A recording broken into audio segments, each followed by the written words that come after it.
G'day, Hey, folks. Don't we love a great story? We've got another one today, and I cannot wait for this story. This story is for you if you have been working and working and working on your inflammation reduction with inflammatory arthritis, and it has been excruciatingly slow, and you are looking for the pot of gold at the end of the rainbow, an example of someone who has been through the trenches and has had excruciatingly slow results, but has got there in the end. This episode is for you. My guest is Brian. He's going to talk about his unusual diagnosis procedure that ended up being rheumatoid arthritis. And then, as I mentioned, this very slow progress and the mental and physical discipline that was required throughout this process. We're going to talk about disease-modifying drugs and how, in Brian's case, they weren't the answer for him despite trying several. And in fact, some of the side effects that was potentially associated with one of those medications. And then something that's absolutely fascinating. We're going to talk about how he manipulated the time he ate and the amount of food that he ate that dramatically gave him breakthroughs with his inflammation. So much so, although I won't do his before and after for you, I'll let him share that with you right now before we get into his story and talk about all of these things. But you're going to love it. So, Brian, thanks so much for joining me today. Give us this. Can you just give us like a TV commercial, like where you were and where you are now in just a little snapshot? when I first was struggling with my most intense symptoms about more than 5 years ago, my symptoms would come on just suddenly, and I'd have debilitating symptoms in some joint or whatever, and it would just keep jumping from joint to joint. It felt like being in a car accident like every other day of my life. And there was new parts of my body that I couldn't move. And I'd always be hobbling around work, struggling to walk sometimes. And there were many times over the years, I had to call into work because I couldn't walk to function. And now, after 5 years of really struggling and not getting benefit from the medications, I've gotten myself to the point where most people would consider where I'm at as completely symptom-free. I'm aware that there's little twinges here and there that are just slight here and there. So I'm still working on improving at this point, but I'm at least like 98% of the way symptom-free. It's absolutely sensational. And, what we're going to cover as our theme here is this was one heck of a grind, wasn't it? Yes. One Yeah. heck of a grind. Very, very slow to Yeah. the point where the first couple of years I was questioning, is this helping at all? And my wife, I think, was getting to a point where I think at around the 2-year mark, she's like, are you still doing this? Is this worth it doing this anymore? Yeah. So it was a very slow process. Okay. Well, fortunately, we've already revealed that there is a happy ending to this, and you've shared that incredible before and after where you talk about feeling like a car accident, not able to get to work. So we're all curious because I don't know myself the details of this. So let's get into it. Let's talk about, let's make our way nice and efficiently through your story, because I think where it gets real interesting is how you manipulated all this with your exercise, with your diet manipulations, and that's what we all want to hear. So, but walk us through, you had an atypical diagnosis. Tell us about that. Yeah. I was diagnosed in June of 2017, and I was having symptoms and suspicion of possible autoimmune. I personally was suspecting that for about a year before that. And I was diagnosed completely just on the fact that in X-ray of my hands, there was some osteopenia, and then the rheumatologist like, well, we should look at this a little closer.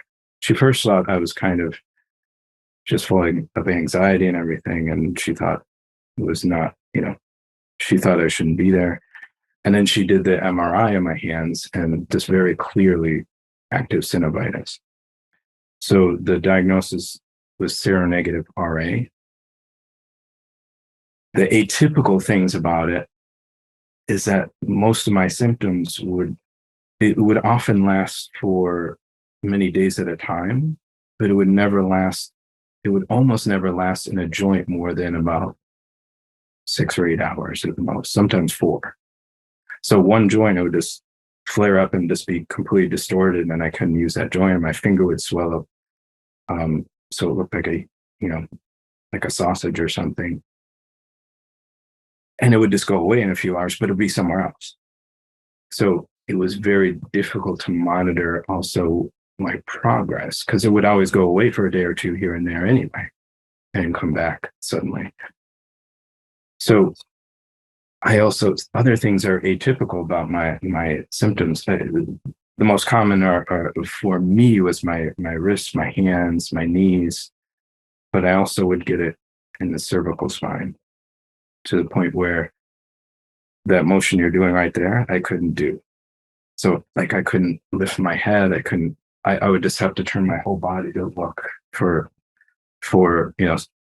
6 hours or a day or something. I could not move much at all without severe pain. It also would affect once in a while still affects my tendons.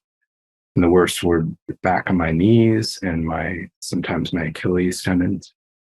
It would really swell up a bit, and they click and grind and pop as you move them.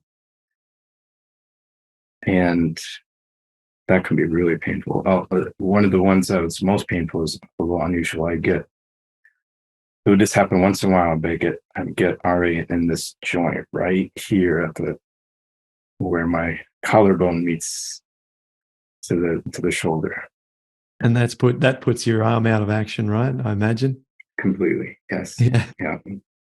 And my CRP on those days, I was always negative, but my CRP, for example, the days my knees were just swollen huge, I would hobble in, get my blood work done, and my CRP would come back maybe 7. At just 7. Yeah, 0.7. A 0.7. Yeah, So yeah, you were that's the most. seronegative with rheumatoid factor, anti-CCP antibodies, and you'd also not have responsive CRP. Yes. And yet you could barely walk and your knees were swollen. Yes. You've got all these other issues going on, feeling like you hit like a bus. Well, this, it does happen sometimes, doesn't it? And the doctors often come on to our live calls and talk about this. Yeah. So, I mean, I've had, people try to tell me I have, undiagnosed chronic Lyme disease, all these other things. And there's a lot of things that didn't make sense with most of the other ideas too. But I mean, I probably have some sort of just unspecified arthropathy, that just doesn't make sense. So, but my rheumatologist, believes that it doesn't matter what the diagnosis you treat with immunosuppression. Doesn't matter whether it's Lyme disease or whatever. So my progress was so extremely slow, where those first couple of years, I was doing all the work. I was exercising almost every day. I was working with, at first it was swimming. And then I tried the Bikram yoga, which I knew would be limited because I have this old issue with my hip. But I worked with the Bikram yoga for a couple months and realized that, I can only do less than half of it, but still, it was still maybe a little helpful. Then I got to the bicycle and I was able to bicycle, which I hadn't been able to do in a long time, for that same reason. And once I got the bicycle, then that was just I was on that bicycle almost every day, pushing myself and loosening up my knees, getting going, and just make sure I push myself to the point where I'm just totally drenched in sweat every time. I come back, half hour, 45 minutes, whatever. All my other work in the kitchen and everything. Then I do my meditation, then I'd be studying, what am I missing? Because it was just such slow progress. After 2 years of doing your program, trying methotrexate, which failed in 5 months, and that almost seemed to make it worse. So I was afraid to try the next thing. I'm like, well, maybe this isn't all right. So then I was afraid, and I'm just working with the lifestyle stuff. And 6 months later, then I tried hydrochloroquine. Did that for 6 months. Absolutely no help. After a couple of years, I'm like, well, I think I'm better. I think I'm 25-30% better, but is it just my imagination? Am I just tricking myself because it's still overall the same situation? And then I started getting close to the third year. I started leflunomide, which I was a little weary about, and I was also struggling. Do I go to biologics? And I kind of first requested that I should go to a biologic, kind of at your recommendation. But she's like, no, we should probably try this. Let's try them a little more conservative first. And then so I did the leflunomide. I was on that for a year, and about 6 months in, I'm like, well, maybe this is helping some because I'm getting a little bit better. But it was very slow. And then I ended up, after a little over a year, I ended up developing a side effect with that where I started getting neuropathy in my feet. And after a few months, I found literature that showed that could be potentially related to the leflunomide. So I stopped that and was looking into that. And as I was off the leflunomide for a couple of months, I kept getting better. I kept getting better. So 6 months later, I'm still getting much better and much better. So I'm like, I really struggled with the idea, okay, now do I go to biologic? Now that I'm 60-70% better and still getting better over time. So it took me to like 5 years before I got to the point where I'm like 95% better. I'm kind of getting, I'm getting a few of those advanced foods into my system. And it's very slow progress. But and over the time, I could never see the progress. Month to month, I could not see any progress. That was the frustrating thing. It was only when I look back 2 years or 3 years, that's when the progress was apparent. It's like, yeah, I'm definitely getting better. So now I'm to the point where I have almost no symptoms most of the time. And the little bit of symptoms I have, let's say in a week, I might have a few hours of symptoms once or twice a week, but it's so minimal that most people wouldn't even notice it. It's just like, oh, I have a slight stiffness in my wrist, and 4 hours later, it's gone. I'm aware that it's still there, so I'm still working on it, still, trying to find, new ways to move forward a little bit further.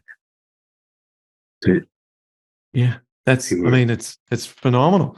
So, what was getting you through all this time mentally? Because, when there is that degree of resistance for progress, and if there's probably, family pressure saying, come on, is this, as you said, is this working? Yeah, I'm sure a lot of my in-laws thought I was absolutely crazy after a couple of years. So. Yeah, that's right. When you go to social events and then your family are there and they're like, why don't you eat the chicken with us? And you have to go through that whole process of explanation.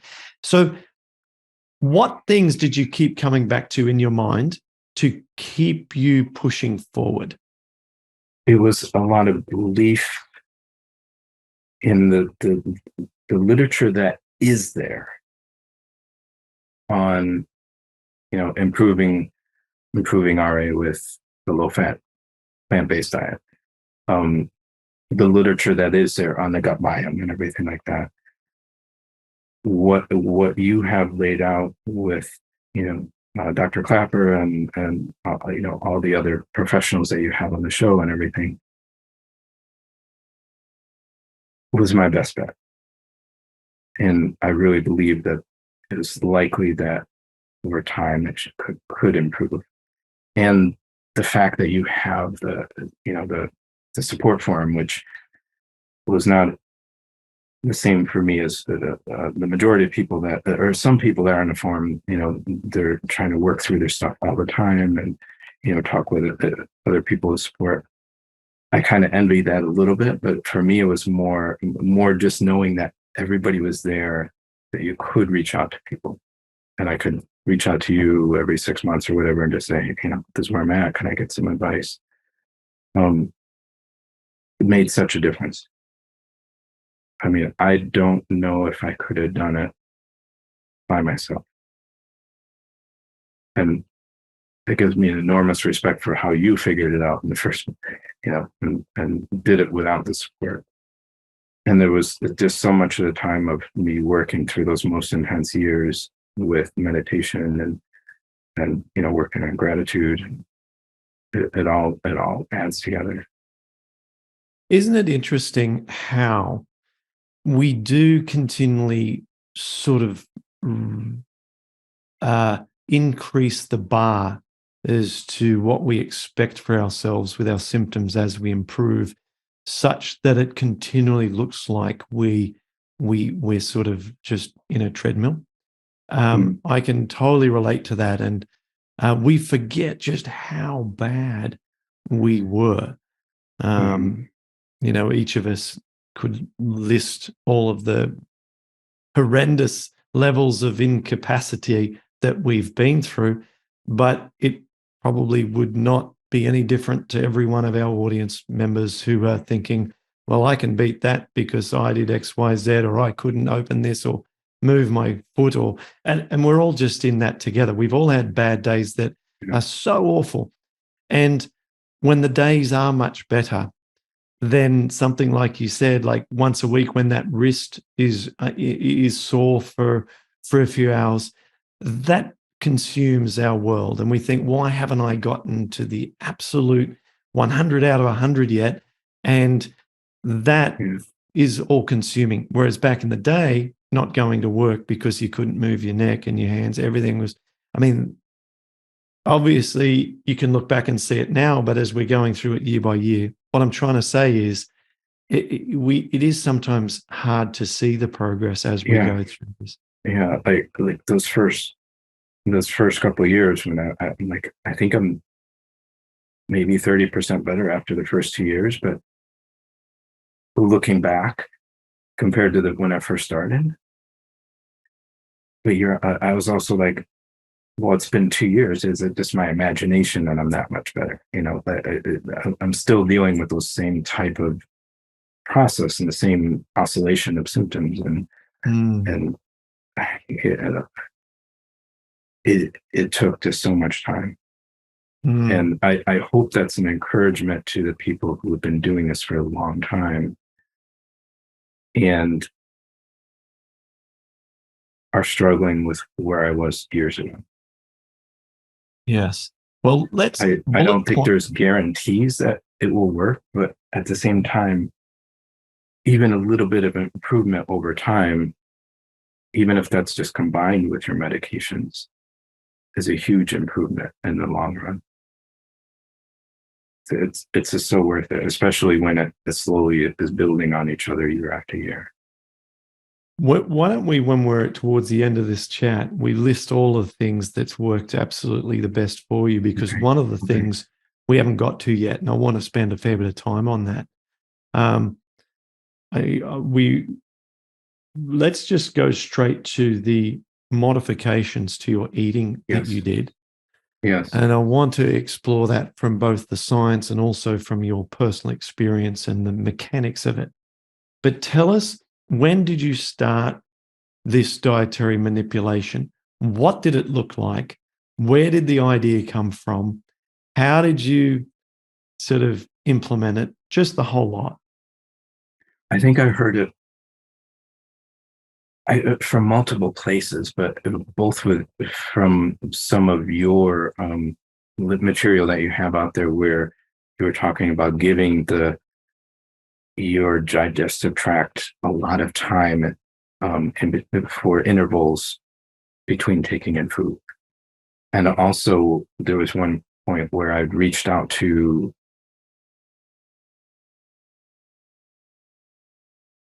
True North a couple times. And I think by the time I reached out to them, that was also I was also already starting on this path, but that was one of their recommendations as well, is you close the window of your intake of calories to a small time frame. So what I ended up doing that made a big difference, which was very difficult because I had very, very high calorie intake needs just to maintain my weight. So, but I ended up starting to realize I was doing just as well as far as my weight if I was eating 2 really big meals a day rather than 3. Okay, I But want to stop you I there. don't know how I got there. I don't know how I got there. What you did is you went from 3 meals or possibly more, as many of us have done over the years, snacking if you include those. So you just condensed all of the same amount of calories into just 2 meals. Yes, and more of a 8-hour window of eating.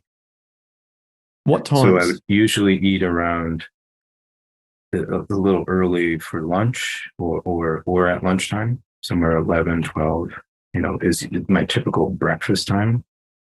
And then I would eat again at dinner time. So I would be able to eat next to my wife or whatever in the evening.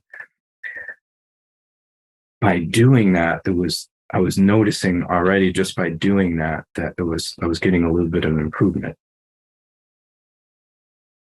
And I worked with your baseline for probably close to 2 years, where I was just almost always just on a baseline, or just maybe including one or two of the next things. And the baseline, going back to the baseline, wasn't resetting me. And it was also hard to tell when I get a reset because I have such short symptoms anyway.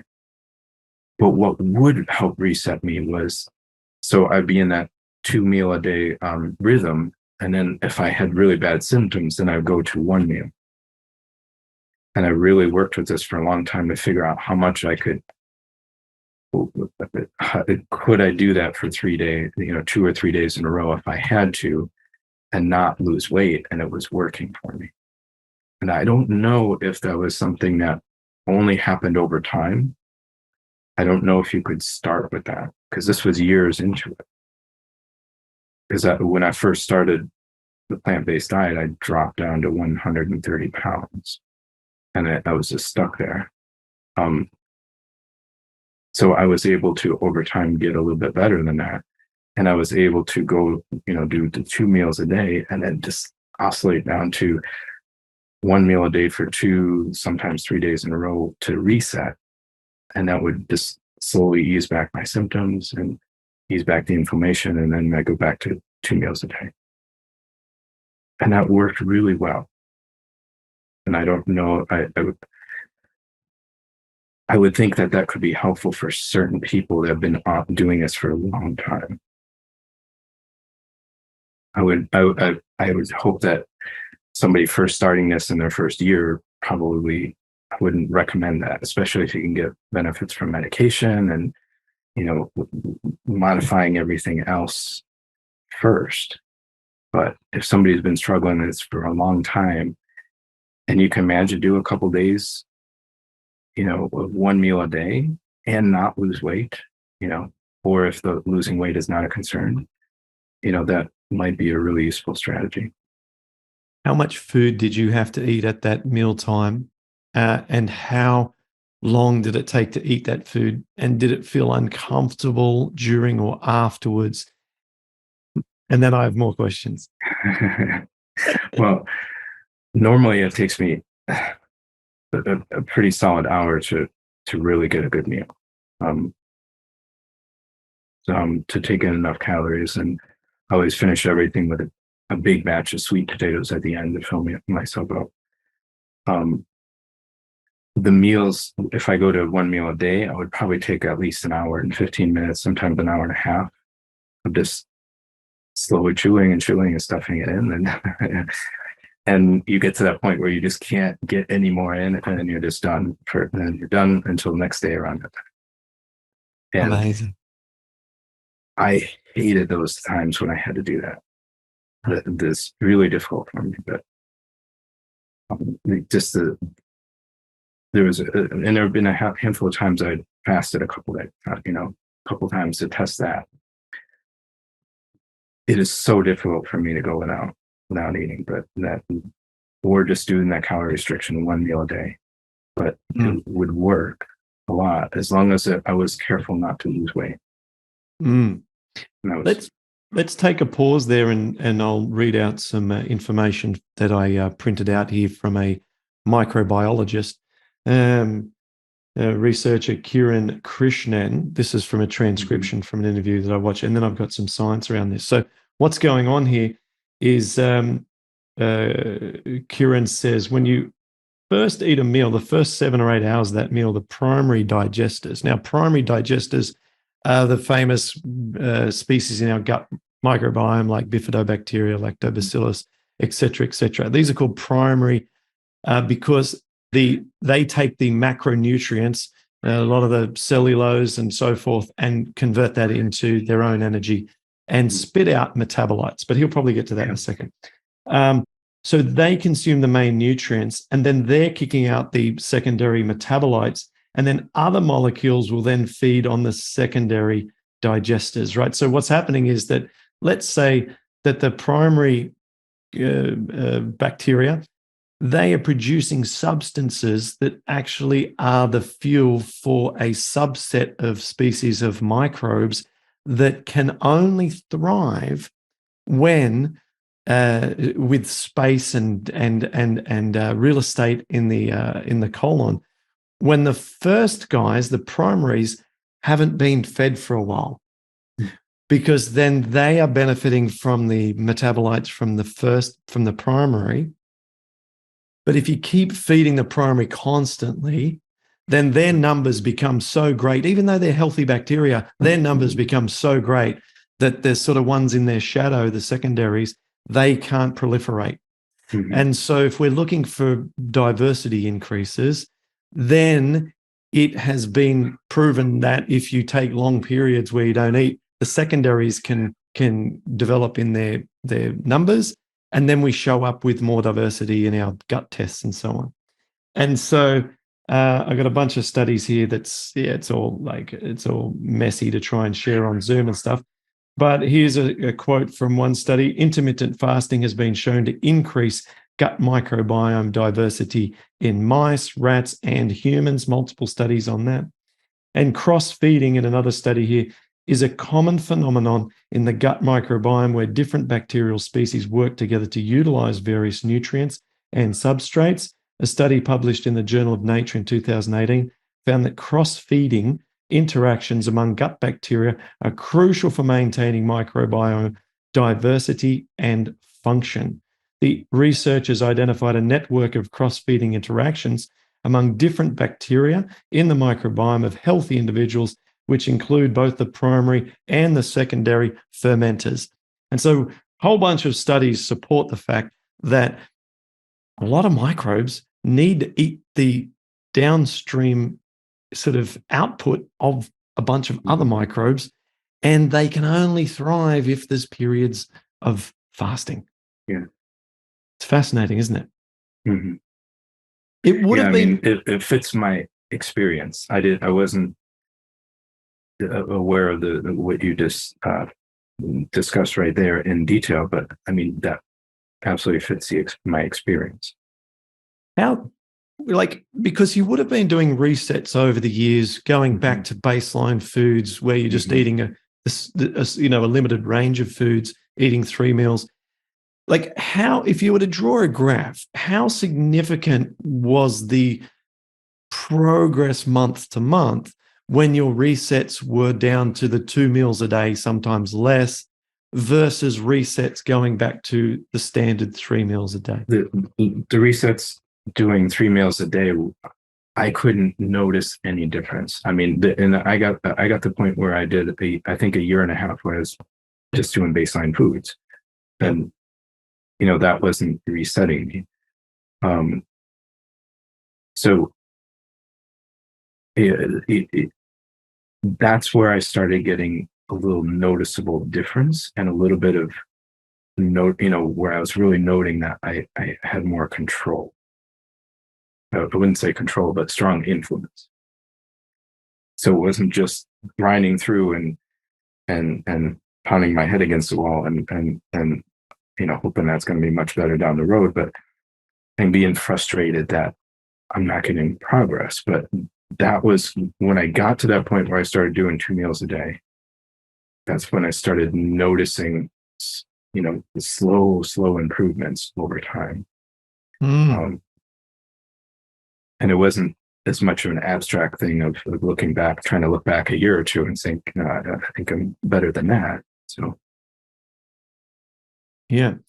How often were you then utilizing that strategy? And then what's your eating patterns like now?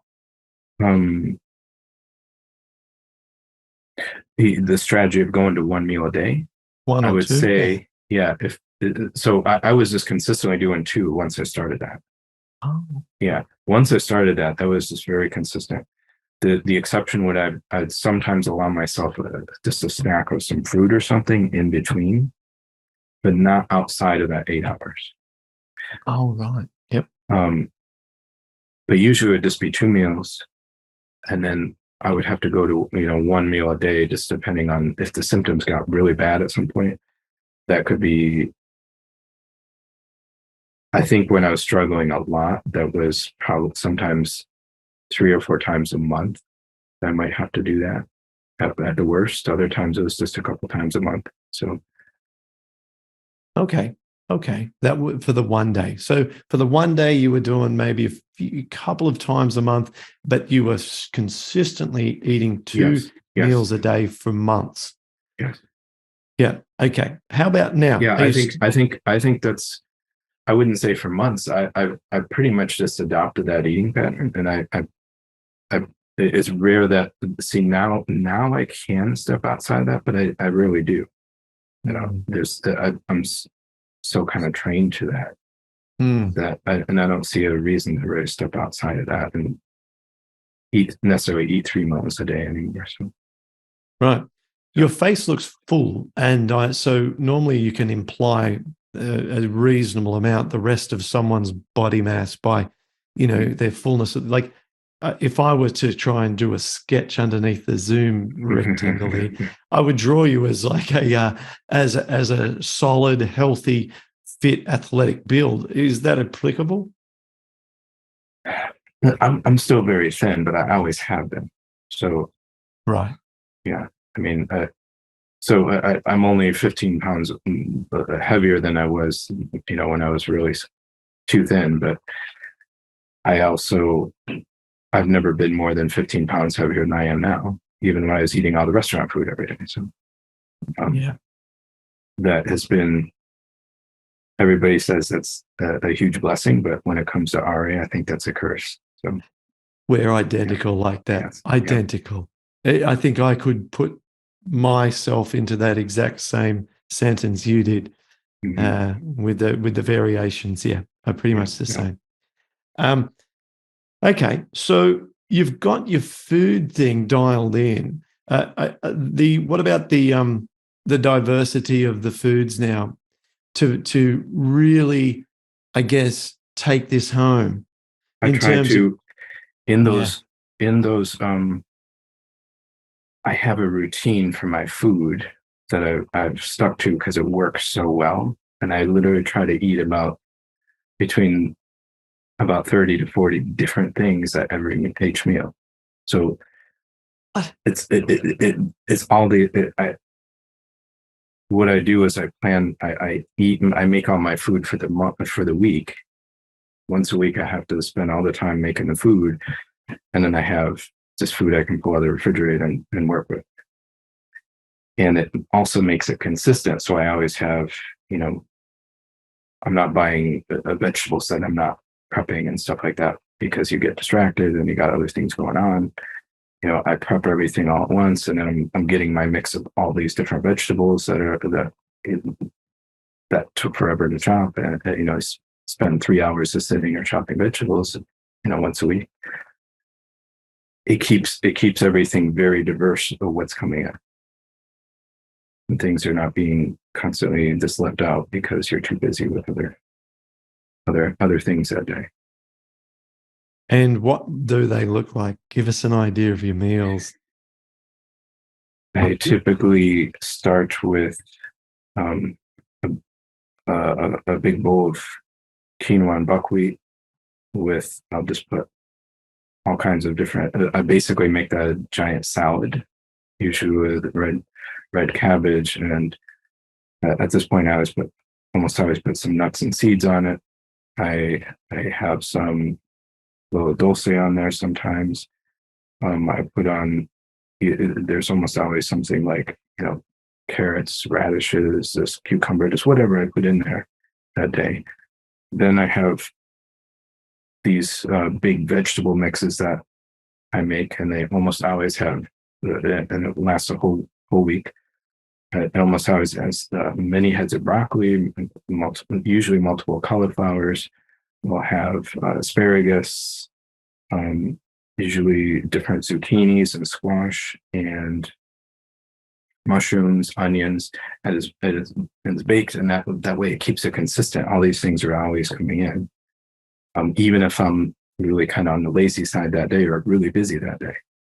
And then the next thing I'll usually have a lot of sweet potatoes, and then I'll usually have some days I'll have like corn and some. Usually the easiest is some frozen corn and some peas or something, and pop in the microwave. And then I'll usually have oats and a lot of berries or some sort of fruit at the end.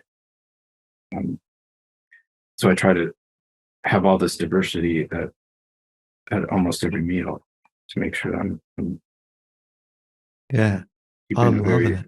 Yes.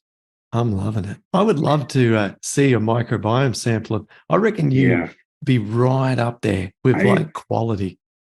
Yeah, I there was a long time ago I was doing that ubiome, and I wish that data was still there that we can compare. But so I haven't had any kind of test or anything because I can't compare it to any of the old data.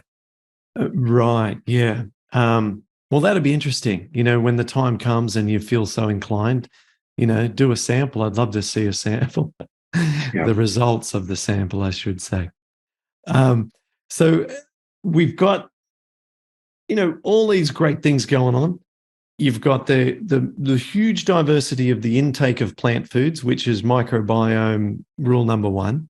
And then you've got long periods of intermittent fasting, right? So that's rule number two. For the rest of us, if we feel like, this is something I should look at, the best way to begin exploring this direction is to eat earlier at night and keep your breakfast at the same time to pick yourself up an hour or two. So right now we've built into the program, finish eating by 7 o'clock, don't eat before 7 in the morning. You've got 12 hours. Now, according to the microbiologist, the guy who I quoted before, that is typically enough time for the secondary feeders to begin to benefit from the primary in terms of their metabolites. But we might need to explore this avenue a lot further in the avenue that you have, and to look at extending that 12 hours to 13, 14, and so on. And as you point out, as long as you meet your calorie requirements, it's happy days, right? Yeah, I was really careful to dial in and really watch my weight during those times. And of course, if there was a day of real getting the calorie restriction, then I would have to not do the exercise that day. But any day that was taking in the calories, I was always on the bike or doing a light resistance training, and recently started the knees over toes that you recommended. Seems has really helped strengthen my knees, and I believe more than even just the bicycle. Yep, tremendous. Okay, so let me see if I can hit most of the crucial things that you do so that other people can implement, if they wish, some of these strategies. So first of all, we've spent a fair bit of time, and we wanted to go in the details about reducing the number of meals and also compressing that eating window to a smaller period of time. Maybe in your case, down to 8 hours. Other folks might like to explore reducing it from the current 12-hour recommendation down to 13. Increasing it to 13 or even 14 hours just to see how you go. It literally cannot hurt you. In fact, all the longevity studies that have been done, and there's never been this done on humans because you're not allowed to do these tests on humans, but restrictive eating that have been done on all animals that have been tested, restrictive eating, as in, what you're doing, has extended life and reduced the risk of all causes of different sorts of infections, diseases, and so on. Right? So overeating, by contrast, is the enemy to longevity. Right? So as long as we're cautious, we're doing a healthy thing here. And then on top of that, you've maintained exercise throughout this entire time, haven't you? We haven't given it much airtime, but it's been a crucial factor, hasn't it? Yes. Yeah, the other thing that I have gotten some benefit out of with exercise is static held resistance training. So I'm not working through over and over through the range of motion of the joint, but you're just doing like a static contraction. And some examples of that is just like holding a push-up for close to a minute, or doing a pull-up for close to a minute, and just holding that position. And that gets the cardio going too very well. It works for that as well. The problem with that was there was times where I had to give that up long periods of time because it seemed to be, even though it was good most days, it was still probably too much decompression for the wrist or compression. And it seemed like that was, my wrists were continuing to be my problem area in the long term. So I cut that out for a long time. If you have difficulty with the wrists, that depending on how you're doing it, that could be a concern. But overall, that's doing like a static held squat, like you would do in yoga or some of these other situations where you can be as gentle as you can on the joints, has been very helpful. Couldn't agree more. I would say still a portion of my exercises now, after years and years of experimentation and trial and error and failing and making some progress, we've put it all together. Still parts of my workout is isometric exercises, right? Holding a position for a period of time while I count in my head or I look at a clock or something. And we can absolutely build muscle mass doing this and reduce inflammation. That helped me. That was the first thing that helped me start to gain a little bit of weight back from when I was at 130 pounds for almost 2 years. That was what started me getting back to in the 140s and at some point up to close to 150. So, yeah, absolutely. Okay. And then obviously throughout this, if people we haven't spelled out the obvious, but you've been eating plants all that time. To get to this point, you haven't been eating, you've had the discipline of not eating out at restaurants, abstaining from animal products and dairy products. Yeah, I mean, all that stuff is, it seemed to be like, didn't need to be said, but yes, absolutely. Yeah. Our audience mostly, but there might be some newcomers to this podcast. And then let's see. When I was going through your, I stick to everything I do is on your reintroduction sheet, and there's only a few things that are not explicitly on there, but they fit the general pattern of eating, and I wrote them in, as I feel that they're very safe. It's very clear this is what I eat, and that's what I stick to. And any exploration or worthy noting of any supplements, or do you think that throws credit to where it doesn't deserve. In general, the supplements were not helpful for me. I would dabble in them quite a bit, especially for probiotics, and I couldn't find any noticeable benefit when I was taking them. But the caveat to that now is, now that I'm doing so well, if I take out my fermented vegetables after about 3 to 5 weeks, I start getting a little bit more RA symptoms again. And then as soon as I put them back in, it just goes right back. So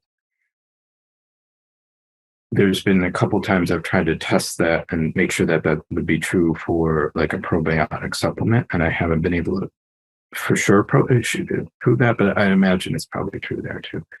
But back when I was having horrible symptoms, I was not able to notice a difference. And any of the other supplements I've ever tried have not, never seemed to make any help for me. That doesn't mean that certain people might benefit for a certain thing, but for me, none of them were that helpful. I'm just careful supplement wise by vitamin D, B12. I do algae omega-3. Yeah, beautiful. I'm glad you mentioned the fermented foods that you're eating as well. I mean, you really have checked all the boxes in terms of how to optimize gut health. That's why I believe you just feel so much better. I do genuinely believe that you have just re-established a healthy microbiome by doing all of these things. As I said, I'd love to see a report of your microbiome analysis. And it's great that we also have de-emphasized the reliance on supplements. Some guests have found that was a breakthrough for them. Mm-hmm. My experience are that they play a secondary role, like we talked about, like the secondary feeders in the microbiome. Yeah. They really are only a supplement compared to the big hitters. The big picture. Yeah. Yeah. Meditation, Brian, tell us about the impact of that before we wrap this up. I couldn't discern that was beneficial to the actual symptoms, but I think that was absolutely vital in emotionally getting through all that and keeping myself centered, especially the frustration of after 2 years, like, is this really helping? Like every time it keeps happening 2 days later, and then you're just struggling for a couple of days. It's like that mental, just frustration and anguish, and sometimes just outright despair over it. I can't imagine getting through it without that.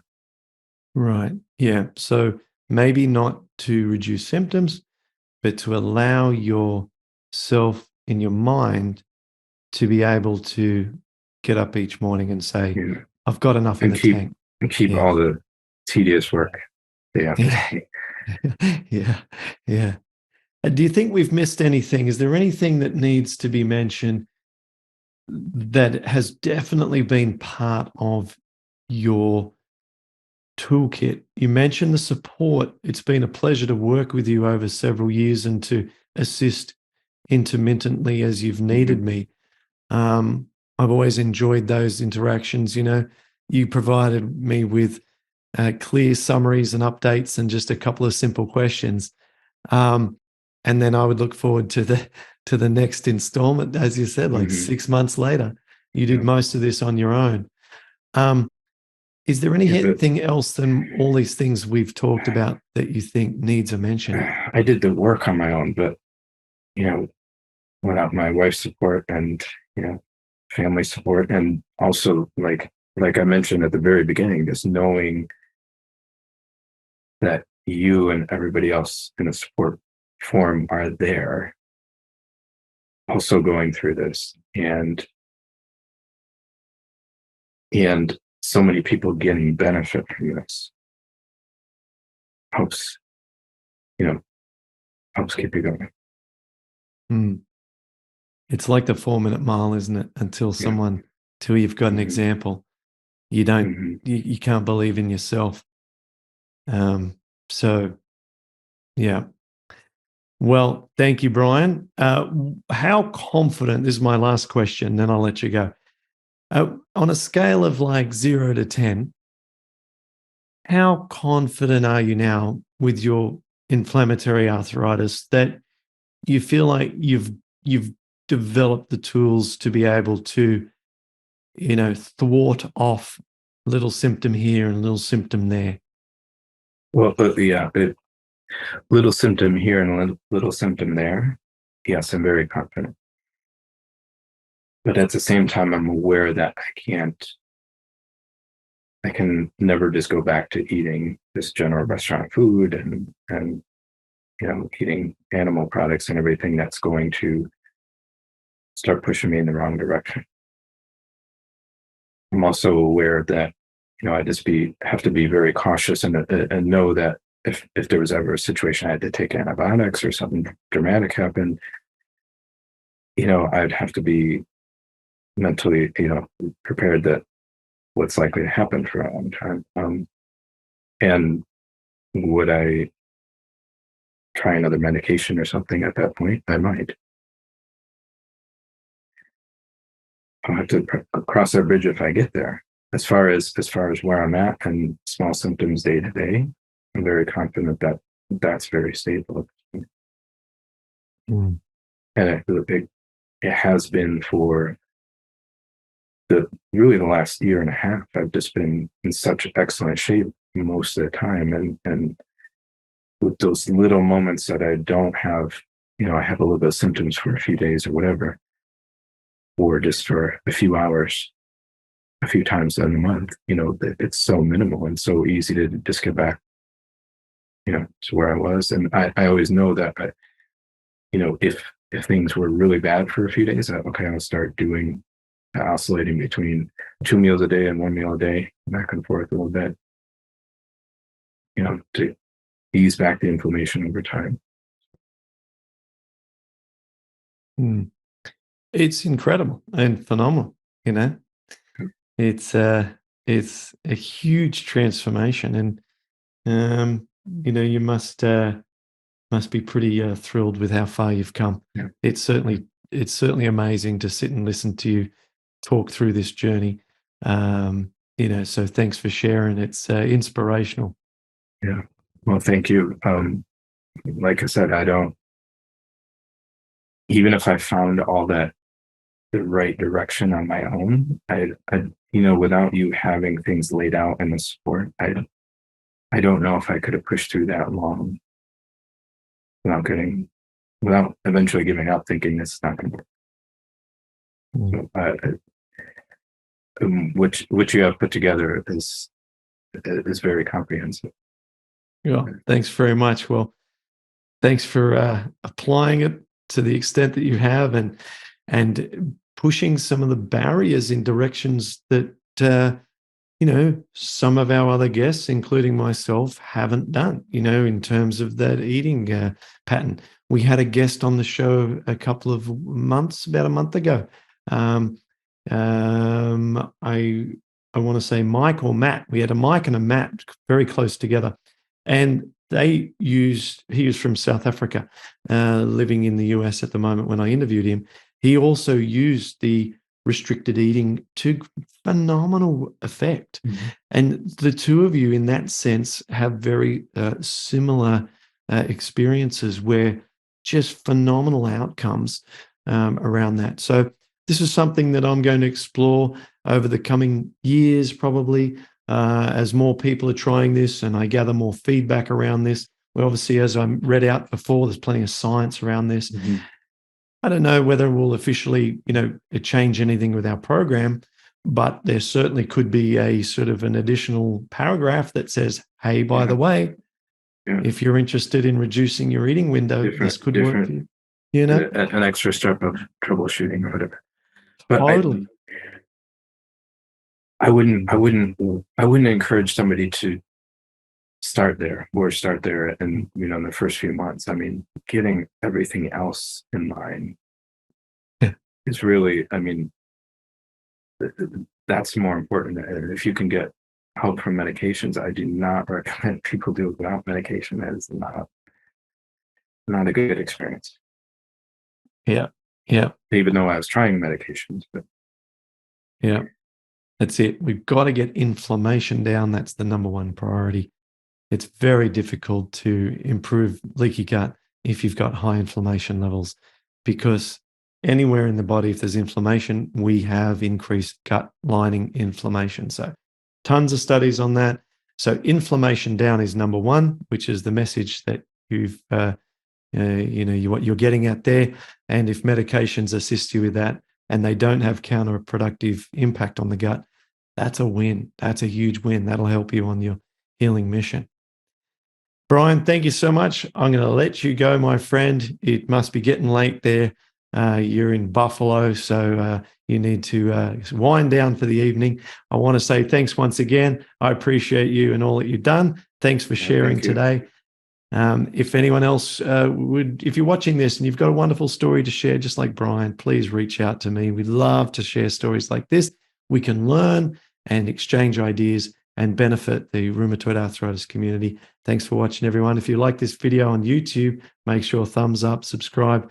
And if you're on the podcast listening to this and you like this episode and you want to say thank you to Brian, who this is his first appearance, ladies and gentlemen, on the internet, please head over and give us a 5-star review on iTunes. I don't ask very often because it gets a bit laborious, but like literally ask like a couple of times a year. If you could go and give us a 5-star review on iTunes, it would help other people find this show.